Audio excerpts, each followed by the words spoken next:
Previous service chiefs diverted money to build universities in their various communities. Those are the kind of resources that should have been used to procure modern technology.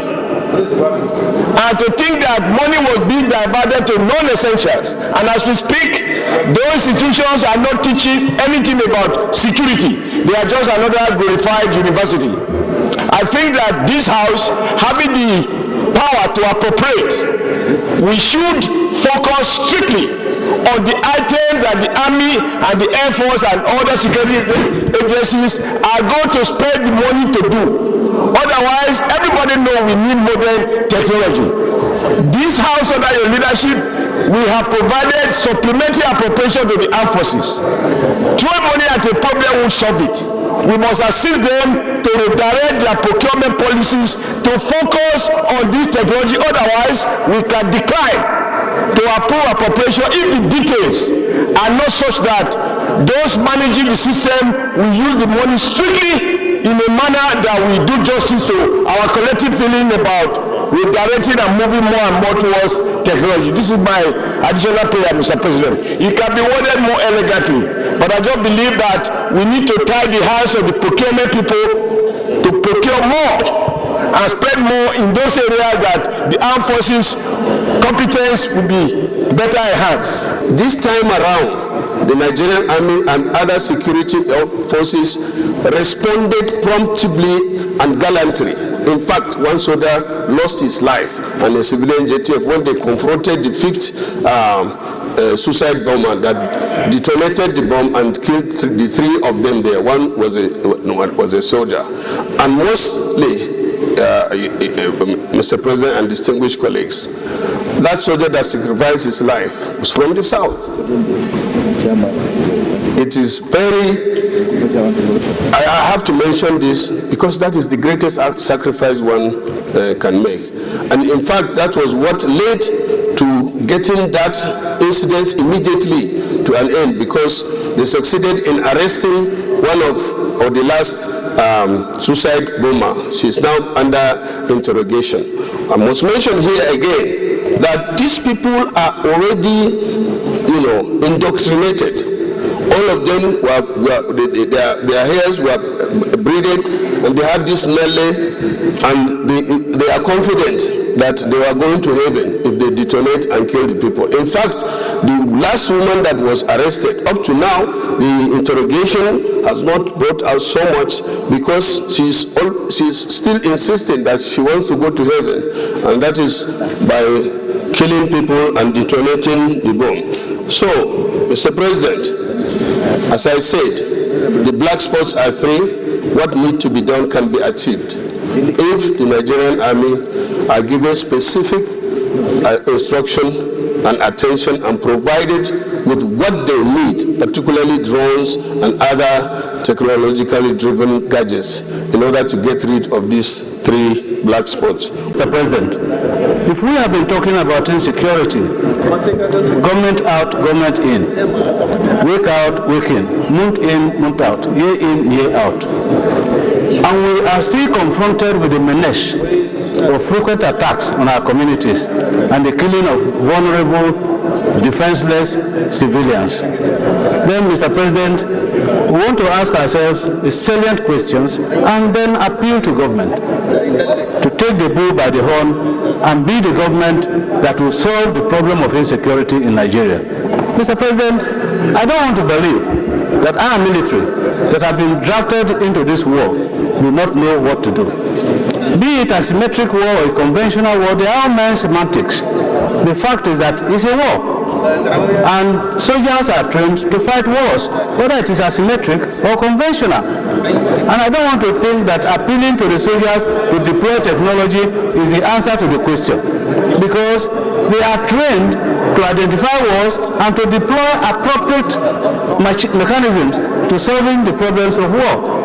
And so, Mr. President, I think we want to challenge the Nigerian military. We cannot continue talking about insecurity, particularly the Northeast, particularly Goza, like I said, that has had a receiving end of this insurgency. So let's think that for once We make a very passionate appeal to this government. Let this government be the government that will end insecurity in Nigeria. One question we should ask ourselves as a parliament: is there anything that is worthy of significant investments by the Nigerian government today, other than the security of the people of Nigeria? Is there? There isn't, is the question. Because any other thing that we wish for ourselves, that we hope and pray for our country, revolves around the security of the people and their property. I will therefore urge us and the executive arm of government to prioritize how we invest. Various parts of Nigeria, from east to west, have their reasons for doing what they are doing. Mr. President, I think time has come for us to begin to address the fundamental reasons why people are disgruntled, why people are unhappy, why people are willing to kill themselves. You can just imagine a lady who is probably a mother with children deciding to end her own life. What will make a woman to do that? We should talk less now about the military and arming the military. We've been doing that for years, and it has not changed anything. What we must do at this point is to convene this Senate, this National Assembly must convene some conference to say that we can deploy soldiers, we can deploy technology, we can do all these things, but if we cannot train the mind, these things will continue to happen. Suicide bombing can only be perpetrated by a mind that is not developed. The government should do the right thing.